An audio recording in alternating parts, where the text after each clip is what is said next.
you check the children? Show a little match sometimes. Hi, I'm Chucky. Wanna play? Sometimes. That is what You're gonna need a bigger boat. What's up, everyone? Welcome back to the Horror Show. I'm Cecil Laird. I'm Davey Deathray. And I'm Mahalo. And we are here once again to discuss the newest episode of Alien Earth. And can I just say that after 6 weeks now, it is so cool to be able to come back and say, new episode of an Alien TV show. Like it's not something I ever would have thought had happened, you know, because again, I'm the old head in this group here, and I remember way back when it was still a pipe dream to consider that Alien and Predator would ever meet up. You know, it was just something that it kept falling through and falling through and falling through in Hollywood, and it just never ended up happening until finally it ended up happening. So, you know, the fact that we're at a place where the Alien franchise is on TV, and not only that, but it's emulating the original 79 sort of vibe and everything, even here in 2025. It's just kind of a crazy state of affairs. When I took a step back on a more macro level, you know, it was like, holy shit, this is kind of nuts when you think about it. Now, we will do this review like we do all of our reviews on the channel. We'll talk about our overall thoughts, and then we can get into the story, the acting, the effects, all that good stuff in turn if we really want to. We do talk spoilers only in so much as we want to talk about the episode we just watched. So if you haven't watched it, maybe hold off. If you have, sit down, snuggle in, and let's get to it. I will say I really enjoyed this episode. This is what I would have wanted the whole show to be. I feel like episodes 3 and 4 really started to veer into too much synth territory. We talked about this last time. Davey and I had the same exact thoughts as far as Synth Earth, because like separate, I saw on his channel after I said that he said the same thing, and it's kind of funny. But yeah, like I'm so glad that now we're in the show that I wanted this to be. Now that, you know, once again, the aliens are having to break out, which we did already get in the first half of season 1, but I enjoy it enough that I don't care that we're getting it again in the same season, you know, like all the aliens have had to break out twice now. But I really enjoyed this episode also because it didn't, like it wasn't just synth heavy. I will tell you one thing that I loathed. The fact that they brought Quentin Tarantino in to shoot the Boy Genius this episode, it seems like, because I swear to God, the amount of that dude's feet, I could never ever, I could do my whole life without seeing that again. Like, I don't know why we had such a fascination with this motherfucker's feet, because and they're dirty too, and it just, I was like, Yeah. the whole way, that whole scene, you know, and it just made me like, I was like, they really, like, they're going so far to make us hate this guy for, like, all the wrong reasons. He's just a complete douchebag. He's not, like, an evil genius. He's just a fucking asshole. And that, to me, is not making for a good antagonist for the season. He's just annoying. He's just basically a petulant child that I really want to see a big, bad adult come and slap his fucking face. Like, that's what I really want to see for this character. Outside of that, I loved everything else in this episode. So that's my overall thoughts. Davey, you wanna hit up second here? Yeah, this one is kind of a mixed bag for me. Okay. There were some elements about it where I was like, okay, I'm digging this. You know, seeing more interaction between Wendy and the Xenomorph, I'm down with that because they teased that an episode ago, pretty much a whole episode where we really didn't get any follow-up on that. So it was nice to see that followed up. But still, there was just a lot of scenes where I'm like, what's going on here? You know, why am I watching this? Why is this part of the show? It seems like a lot of filler. And I started to get the vibes on this, you know, even more so on this episode where I'm like, man, this could have been like 4 to 6 episodes, the series probably, and just cram in all the important stuff. We do get a little bit of Timothy Oliphant here, which I enjoyed, but it just made me sad that we didn't get any of him in the last episode. And yeah, I think the Boy Genius thing, is it a Peter Pan kind of, are they just leaning into the Lost Boys, Dirty Feet kind of thing? I think that's what they're doing. Yeah. But now like, I'm why? realizing We're in episode 6, and it's still like, why? It's just because it's a motif that he likes. And it's like, that's not enough. Sorry. And again, we don't like. There's all this talk about him being the boy genius. We've yet to see him do anything genius. No. We've It's all seen been the fruits talk. of Lots of yeah. tell, We've seen no the fruits show. of everything. Yeah. Yeah. So we see that he's built this empire. So we enter in midstream on that, but we don't ever see him doing anything genius like. And I'm like, so who's going to be the Captain Hook here? We've only got a couple episodes left. Is there even a Captain Hook? I guess, is it the cyborg? I Because thought he's you got said the the arm. cyborg. Yeah, because literally the cyborg. arm. Yeah. The hand literally Because turns he's got into the a arm. weapon. Yeah. But Yeah. it seems like they're setting it up to where there could be multiple kind of bad guys here. But yeah, I think this one overall was just sort of a mixed bag. There was a point about halfway through where I was about to text you, Cecil, and be like, oh my gosh, this is boring the hell out of me. And I think that's the trouble with the Alien franchise. Man, the first two movies are really good. They've tried to recapture that magic. The tough thing that you run into, I think, with Alien is, do you just rehash it because what worked? Or do you try to explore and expand on the lore and run the risk of either being silly or boring? And I think that we're kind of playing around in that territory here. Although this wasn't as bad as episode 3 or 4, but I was hoping we were going to kind of keep on moving in an upward trajectory. And this one kind of just plateaued out for me. Yeah. Fair. See, I feel like the pacing in this was much better than some of the other episodes we've got. Yeah, there was a lot of exposition that we got, but it was quick, fast. We weren't staying on the synths for too long. We didn't stay on Nibs for almost 20 minutes God about almighty, a weird pregnancy. We were moving. It felt like we were, instead of spending... I like that even Nibs was like, huh? I'm like, yeah, please. Can, like, yeah, that. It really felt like they were almost like they've been hearing us. It's already been filmed and shot, but still, almost like they've been hearing us. Just too much synth stuff, and then they just kind of sped past it. I really did like the conversation between Kirsch and Kumi in the elevator, the synth and the android.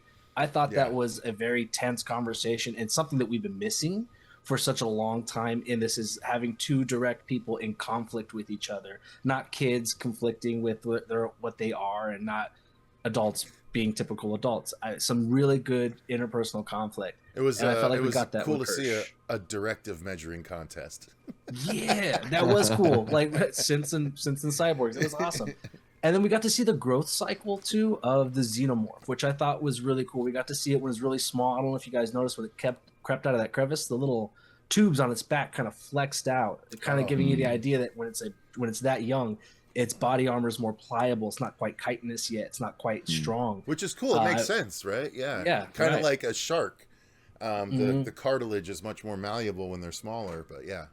Yeah, I really dug it. We got a lot more. The fly things were awesome. And man, that Teoculus is a son of a gun. I guess we kind of got that figured out, what it was doing in the jar last week. It definitely wasn't helping anybody. I was right, dude. It's trying to fuck these humans up. Like it man. purposely fucked that guy over. Like, yeah, 100. dude, it's trying to fuck up these humans. It was not trying to warn that motherfucker. Yeah. So I really dug it. I really liked this episode. I feel like we're on a really good upswing, especially from last week's episode to this one. I think we're going to be getting some kind of backstory on the boy here pretty soon, simply because we haven't gotten much on him. Like you were saying, Davey, he's a genius, but we haven't really seen him be a genius yet. We're just kind of seeing the fruits of what could be something he may or may not have done or created.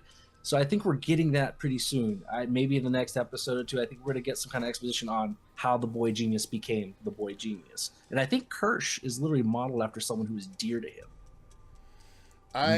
It's an interesting thought. I don't know if we'll get that. I would appreciate it if we did, because yeah, it would actually, at least I'd have an opportunity to maybe, warm up to the boy genius a little bit more than. I mean, right now they've done nothing to allow us to warm up to him in any way, shape, or form. So yeah, I think they would benefit from at least giving us the reason as to why he is the way he is. But I'm not convinced that we'll get that. We'll see how it plays out. But yeah, so story wise, again, it picks up. It kind of skips over episode 5. Episode 5 went back to tell the story of how the ship actually ended up crashing to begin with. This picks up after episode 4, where we saw Wendy able to communicate with the Xeno baby, As Mahalo said, we saw the Xeno in a couple of different life stages here, sort of the midpoint and then the fully grown point. I do like that the design of this Xeno is almost completely different than the design of the much more plasticky looking Xeno that we had already, which just lends to the fact that the Xenos look different depending on the species from which they're birthed. I like that they're actually showing that in one thing, right? Because every movie, the Xenos look a particular way, and they're all consistent amongst that look in that movie. I like that in one product here, we're seeing two different versions of the Xenomorph. So I dig that. I wasn't the biggest fan of it being wholly CG for so much of this episode, when they seemed to really lean on the practicality previously, and even towards the end of this episode. Like, when you get to the full-size Xenos, they do try and go practical, but that lower and mid-size Xeno CG look just didn't... I don't normally get pulled out of things because of CG, but the CG was... It wasn't bad CG, it was just on screen for so long in a single shot that you can't help but pick it apart with your brain. That's why normally CG is cut away from pretty quickly, so it doesn't give your brain a chance to deconstruct it and realize why it's not working with the rest of the scene. In this one, they fucking linger on this CG Xeno as it literally like stops moving and then starts looking at someone. It doesn't moonwalk the way the first Xeno did, so that's nice. But yeah, I mean, story-wise, while we get a little bit more, we get that meeting between the boy genius and Ms. Yutani, or Ms. Wit. No, she's Ms. Yutani for sure. And like a back and forth about Yutani trying to get the species, the 5 specimens back, but the boy genius, having tricks up his sleeve, ultimately earning $20 billion and still being able to say, we'll give them to you when we're done with them. So that was an interesting scene at least, but otherwise it's just the other aliens gaining an opportunity to break out of captivity, or at least a couple of them. And at this point, we finally saw the 5th species as well, which was the fly, right? The crazy, the uber CG looking flies. Like, I'm not the biggest fan of the flies because it's so clearly, and also, how is it that every one of these species has like acid blood attributes? Sure. Like, that's got to be astronomically crazy odds that they've managed to locate so many species with acid blood capabilities. But, I guess that's neither here nor there. Ultimately, seeing the different species and seeing how, everyone breaks out. Again, it's a lot of human and synth stupidity. I got to be honest with you. Yeah. Like, for being put into synthetic bodies, I guess they really did maintain those childlike brains, because that synth that decides to go in with the food himself, and then like it's just I feel like this wouldn't happen. So the show is asking an awful lot of me, I feel like, in the suspension of disbelief department, and even within their own universe, right? So it's pushing those limits for me, which is taking me out of the show a little bit. But ultimately, there's still enough cool stuff. Like, I liked seeing the synth's face slowly melt away. I thought they did that pretty well, effects-wise. They transitioned from the live model to the CG model pretty seamlessly. But I mean, story-wise, it at least moved everything along, only because now the stuff is out to cause carnage again. So it's like they just divided it into 2 different Alien movies. There's the first 4-episode Alien movie, and now the final 4-episode Alien movie. And I at least was fine with how things played out, and I got to see enough aliens to satisfy my creature-loving heart. Yeah, I thought one of the things that sort of put me off a little bit is, we're starting to see something with Wendy where she's sort of breaking from the herd a little bit, and kind of without impetus, Yeah, and like the conversation she has with her brother, just this whole like, it's kind of this cliched sci-fi thing that's like, oh, we're just as bad as the worst thing on planet Earth. Like humans are just as bad, and that's just part of sci-fi to a certain degree. But it just seems to me like a little tired, and it seemed to be kind of coming out of nowhere with Wendy's character. Maybe we'll find out that there is a greater connection with her and the Xenos, and that's sort of like changing her personality. I'm not quite sure if that's what it is, but it seems like she's starting to butt heads with almost everybody, with her brother, and then with the middle-aged female doctor that's has I think could have said a little bit more to her when they're having that argument about nibs. The doctor could have been like, look, she straight up physically assaulted me and attacked me, and we were concerned. Instead of just be like, oh, I just had to do what we have to do because we want to protect you guys. Like, she could have just told the whole story, because it does seem like Wendy is, even though she's a child as well, it seems like she's functioning a little bit better than the other synths are, especially like what is it? The Indian guy. And then Arush, and then the other guy is the other guy. What's his Lost Boy name? I'm trying to remember what it is. Which one? Toodles. Toodles died. Well, Toodles died. Yeah, that whole thing, Cecil. That talk about plot conveniences. All of that stuff in the lab. I was like, wow, this is all really convenient. Like you have this really nice way of feeding the aliens their food. You could have just opened the door and pushed the tray in the room. That's what you're doing with your special door anyways. You don't have to go in the room. You don't have to put any of your body in the room. Open it wide enough, shove that tray in there, and get the hell out. So very convenient there. Lots of contrivances, yes. Yeah, and just sort of contrive. Or I'm like, now everyone's doing this. Even when the doctor goes in there, like, he's got to know that it's, like, really risky for him to be in there. Like, the synths, that's a whole different thing. These creatures don't care as much, but they can hurt them. But this guy's got to know, like, you can't just sit there with the door open, bro. And then you don't even realize when Arush opens up the other door, you don't hear that, like, come on. Like, you just said you had 6 degrees, and you're acting like you're, got an IQ like I do. So... yeah, some of that stuff, the episode wasn't bad. I'm not trying to come down on it. They're fair criticisms, for sure. Yeah, I think I'm being harsher because of the little dip that we had, but it does seem like we're building towards something. But yeah, it's this episode for me, I guess. Yeah, was just a little all over the place. Still not sold on the brother's performance. And I can't tell if he has like a crush on his sister or not. It's weird. They get really close. They get really, really close. Yeah. Mahalo, before you jump in, I just want to address something that Davey said. So to your point, Davey, what I think, now having seen this episode, what I think would have made more sense, because in this episode, Wendy, like, is witness to sort of the human and synth betrayal, right? Where they're like, oh, something's wrong with the redhead. She's like, wait, you don't remember anything.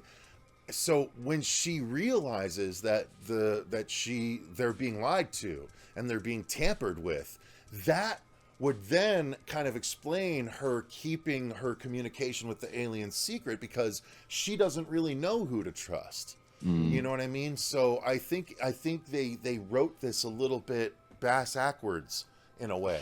You know what I mean? They should have had this happen before that happened, because there didn't seem to really be an impetus for her, like, keeping this secret and developing this sort of thing. But now she's got a reason, but she already did that. So, like, the reason should have come before the action. You know what I mean? So you talking about that was like, hey, wait. Yeah, that would have made more sense if they had done that. Like, right now it doesn't. So, anyway, I wanted to make that point. Mahalo, please, jump in. Yeah, no, I can definitely see it that way.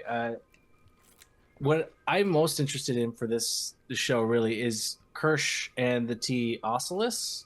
Realistically, I don't know what its staying motivation is. I kind of feel like, because the first episode, the boy said he wanted to talk to somebody smarter than him. Well, apparently the smartest thing on the show is that T Oculus. It's the only thing that's causing anything to move forward in any direction. I'd really like to see maybe some more motivation from it on what it actually wants, aside from just being mad at the xenomorph every time something xeno happens on screen. The Teosla seems to react towards it. That's for me the biggest mystery that I want to know in this show, and that and Kirsch. I absolutely love Timothy Oliphant in almost every scene. He has really got it for 15 minutes total in this, maybe 20 minutes total, and he was fantastic in any point, any part of the way. As far as just driving it, you're right. It's bass backwards. There's no. We were getting the why before the reason. We're not really getting understanding of how she's coming to these decisions until we're seeing later on why she came to those decisions. It just doesn't make sense. Wendy's motivations, like you're saying, she goes back and forth. In the beginning, she says, "Oh, they're just like bugs. They're living just like anything else," and she's very company driven. And then right near the end, it's almost like a complete 180 switch without any rhyme or reason, or too much rhyme or reason. It's like it was raining, so she decided, and that's why. It doesn't make sense to me either. One thing I wanted to mention, again, what you're saying kind of made me think. I think the Oculus creature is like, there's no reason why. Like, yeah, I think you're right. I think it might be one of the more intelligent of all the creatures, because it's clearly just watching and assimilating and like just doing things here and there when it benefits itself. And it also stands up on its hind legs again at one point in this episode. So if it knows how to do that, if it knows how to be bipedal, then it's been in a bipedal creature. Likely wasn't it in a human at one point already? Yeah, in the season? in the last episode. So there's no reason why the Oculus, if it can control the motor functions of anything it's taken over, there's no reason why it can't make any of those things talk as well.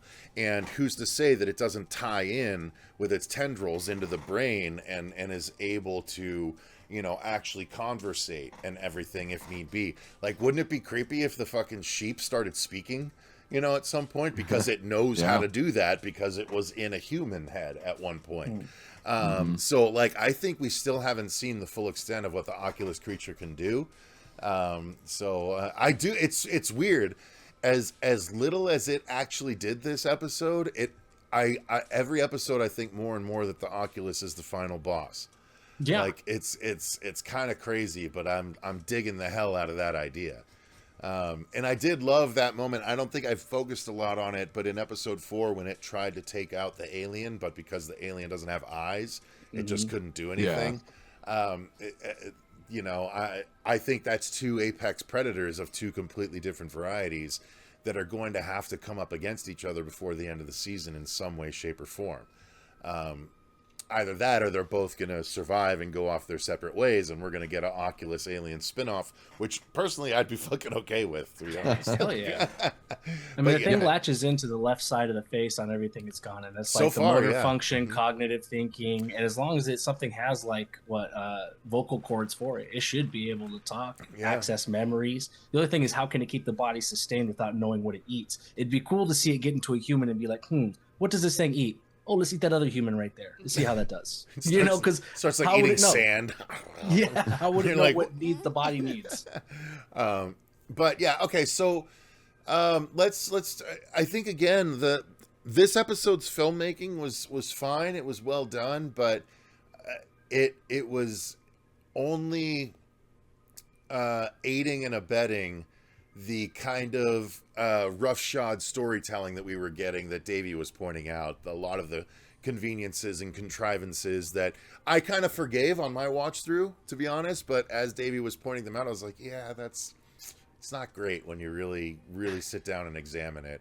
I find myself just watching this as a strict, like, I've been able to divorce myself from the filmmaking side of my brain kind of while watching this for a lot of it. But yeah, at least on my first watch, because I'm not watching this twice before we do the review. I watch it within an hour or two. We do our review. So yeah, I hadn't even critically thought as far as Davey had. So yeah, the problems that he have are legitimate problems. I just was more forgiving because I was entertained and I got a lot of what I liked. But there are still those problems there. So I don't know that I could say the show is not trending. It's a bit of a roller coaster, right? Like 1 and 2 were kind of up here, 3 and 4 dipped down, 5 brought it back up, and now we're kind of on a little bit of a dip, not terribly deep, but with only 2 episodes left, like how much more variance in the roller coaster is there going to be? You know what I mean? Yeah. So yeah, I mean, I think so. The Oculus creature, yeah, incredibly patient. I really like that. It's like it's studying everything. Almost kind of reminds me of like Hal from 2001. Like when you just see the eye, but you put your own emotion on Hal. Like Hal is a very fully realized character, even though it's a monotone voice and a light, and that's all it is. And I feel like with the Oculus, the way it watches everything and the way that some of the most interesting shots to me in this episode were the shots of the sheep with the Oculus creature in there. Even when I think it was when Toodles comes into the lab or whatever, and you see, even though it's like one iris, it like pie splits into like the 8 different eyes or whatever. Just like a really interesting little touch. And yeah, I hope that we get some answer. I'm totally fine with them not explaining everything. I get it. If they want a season 2, they don't want to give us everything. But I do want some sort of like nugget there with that creature to at least know a little bit more about it. Again, they don't have to give me everything. With Mahalo, I'm really curious with him because we've seen a little bit of like the butting of heads with he and the boy genius. But correct me if I'm wrong. At the end of the episode, he's got eyes on what happened in the lab, right? Yeah, he sees everything.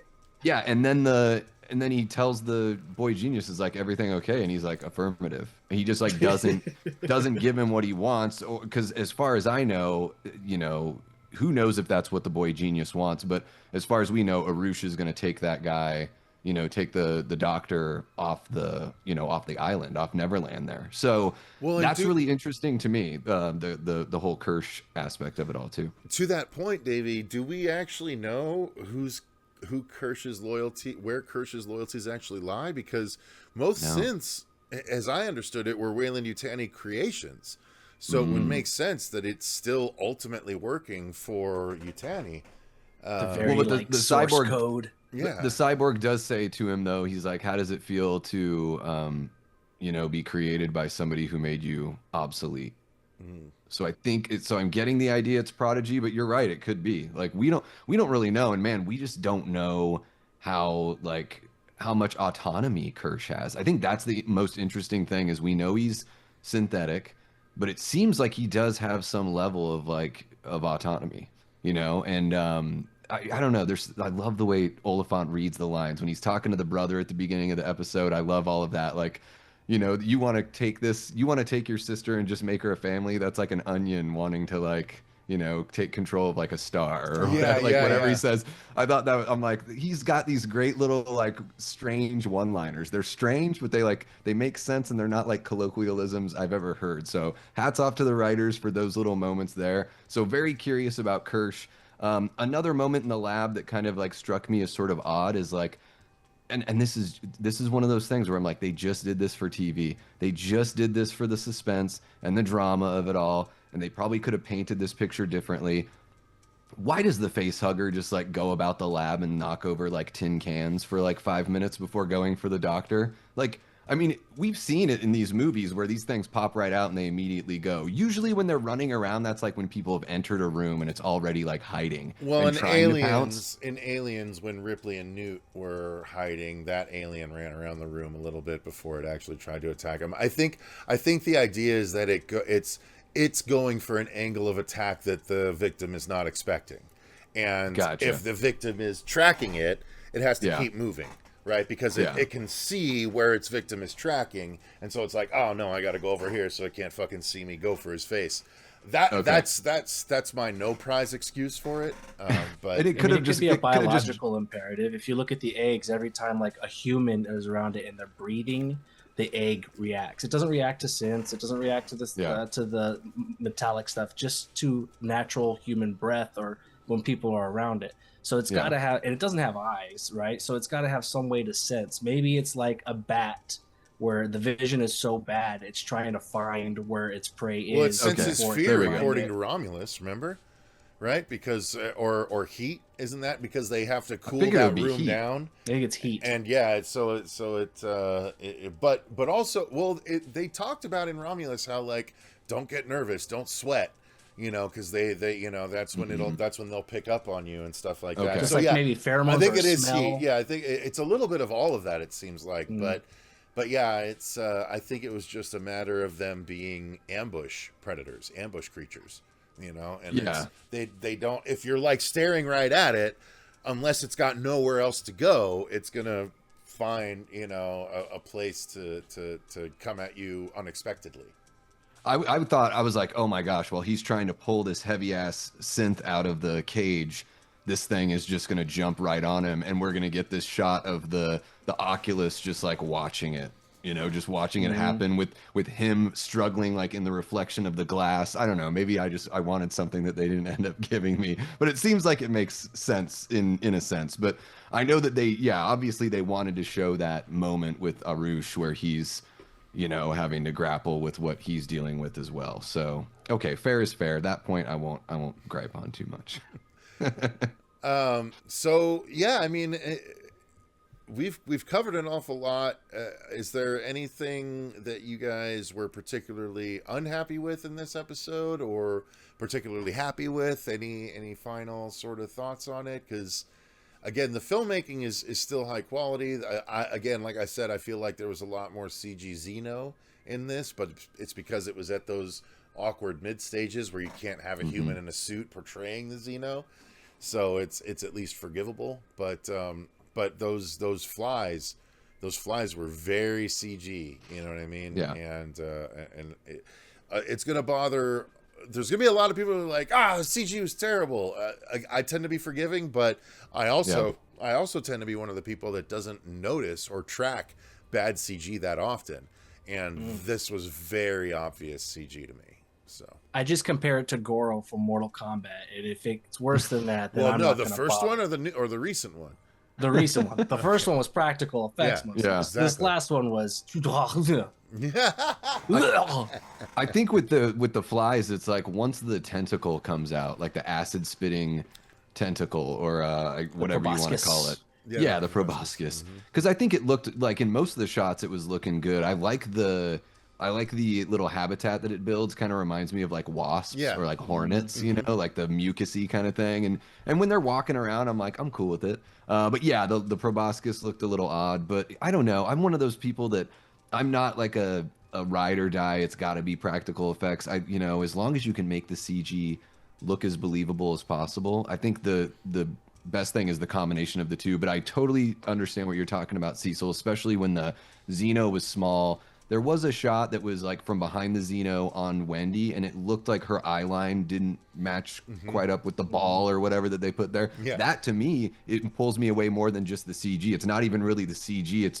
It's what when they actually captured the shot, they didn't line up her eyes right, or they weren't able to fix it when they were creating the CG creature. So those are the odd things there. But yeah, I think this episode was really well made. The thing that's always, we haven't brought it up in every single review or anything like that, but the pop music is still I understand at the end of the episode, I'm not the biggest Godsmack fan or whatever, so whatever about that track, but the track that's like within the first like 15 minutes when they're flying the craft to go meet with Yutani, I don't even know what the heck that was. I tried to look up what band that was or whatever, but I was like, this is real. You're pulling me out in the middle of an episode. Yeah, I can deal with it at the end, whatever, but don't pull me out in the middle. Like, just give me the score. I didn't clock it. I swear to God, I think my adult ADHD is helping me with shit like this, because it's very easy for me to focus on the things that I'm enjoying and just like tune out the shit that's not vibing with me. I didn't even, I was about to say, like, what, the one pop song that we get at the end of every episode? I didn't even remember that there was another one in there. Like, yeah. When they're And flying through the city. yeah, didn't clock it. So that's the thing is I've accepted the point that every episode they're going to end with one. I'm cool with that. That's just what they're doing. But don't break up the episode with a pop song. God willing, we get an ending with "I'm a Barbie girl in a Barbie world." Like I just don't understand the reason to use pop music when there are so many Alien movies with so many amazing scores that could have been pulled from, modified, or even created brand new that would fit the tone of this at the end of each episode so much better. But it's Alien Earth, bro. It's gotta have earthbound music, bro. Then make a band covering it in the thing, I guess. I mean, make it make sense to me. It's just weird that we're flying through the city in this very dramatic moment and we're hearing this punk pop song go off.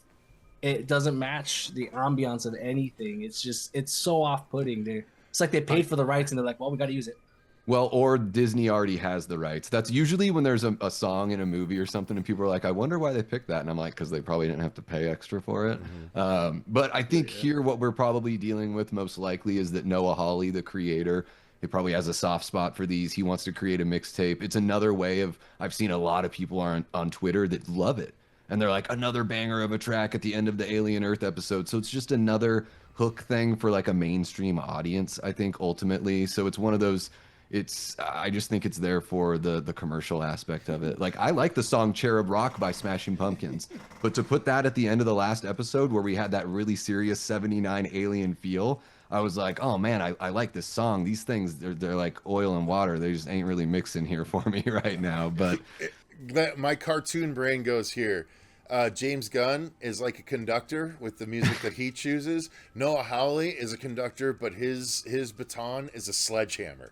Like, sure. Yeah, everyone thinks they can be Tarantino or James Gunn, and it's, there is an art to like the mixtape, and especially when you're working with an IP that isn't yours or not something that you've brought into the visual media world. Maybe you just chill with some of those decisions, but whatever. It's some people seem to like it. No, even so, like the cohesion across the episodes, if you collected all of the songs across all of the episodes, even those don't seem to like fit any kind of puzzle. They're like all over the place. Like there's even no cohesion amongst that, and it just seems like it's not as well thought out and just kind of random, which isn't great. No. Again, I go back to they had scores and scores and scores of music they could have adjusted, redone, and made better, and they chose to pick Godsmack at the end of this episode. Well, and if you imagine like binging this show later on, or if you ever wanted to do like a supercut, blending stuff together, it's not going to work in that way either, because at the end of every 55 minutes, you're going to get some radio song from the 90s to early 2000s. Yeah. and they could have worked it in, like Mahalo, like you were saying, like have a band be playing it. They could have made it to where the boy genius likes really old music. Yeah. And he's the one, and other people, they're actually saying stuff about it. Kirsch is like, maybe not Kirsch, but maybe he could just be like, I don't understand what your obsession is with this ancient pop music. Like if it draws attention to itself anyways, the pop songs. So you can kind of shine a spotlight on it, make it more of an integral part of the show, rather than this guy I think Noah Hawley is like, this is my mic drop moment. This is my signature on every episode. If I didn't direct the episode, like boom, Cherub Rock, y'all, boom, Godsmack. How much more cool would it be is if instead of him reading Peter Pan to them, if he was reading the lyrics for the songs that we were hearing at the end of every episode to them instead of Peter Pan. Yeah, the Peter Pan thing is enough of it. We only needed it in the first episode, really. We get it. We get it, Disney. We didn't even need that. It's completely unnecessary and ham-fisted and doesn't serve anything. What'd you say? Disney going Disney? Yeah, I mean, yeah, essentially.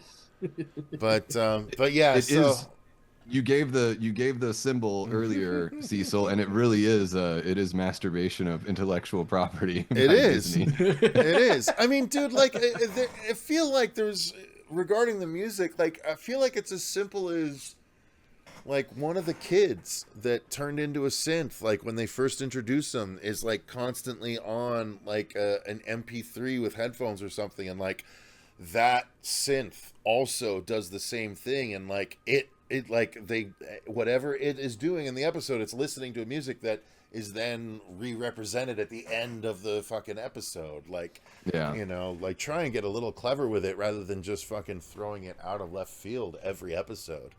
Just make it make sense.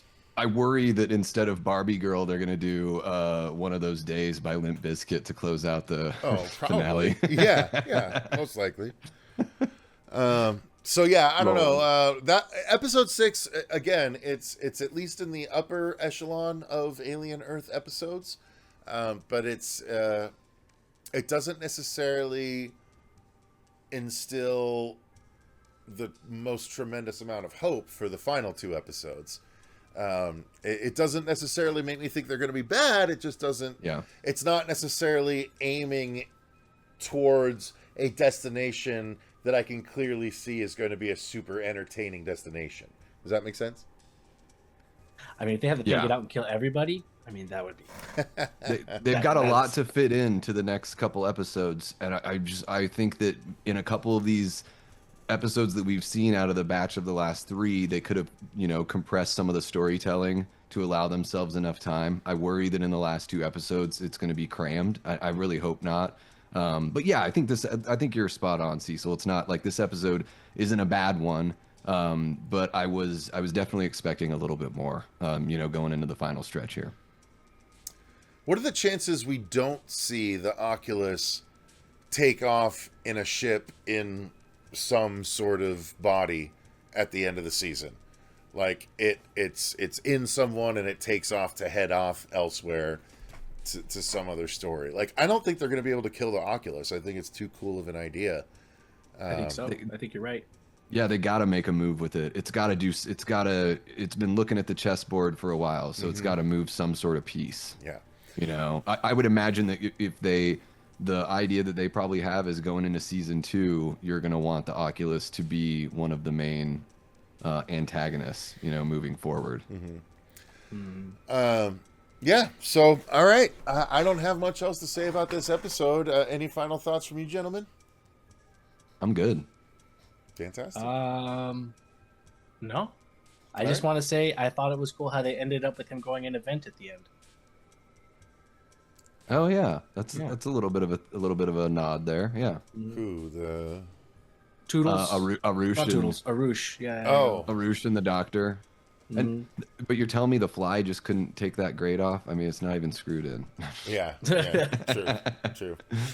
All right, he's guys. got to wait for the Snicker wrapper to fly through it first. Oh, for fuck's sake. God. Jesus. All right. We'll call it there, you guys. That's going to do it for our thoughts on episode 6 of Alien Earth. Let us know what your thoughts are in the comments down below. Thank you very much for watching, especially if you've watched all the way up to this point. Thank you to all of our patrons for supporting the channel the way that you do. Until next time, however, I've been Cecil Laird. I've been Davey Deathray. And I'm still Mahalo. And remember, guys, stay scared. Stay scared.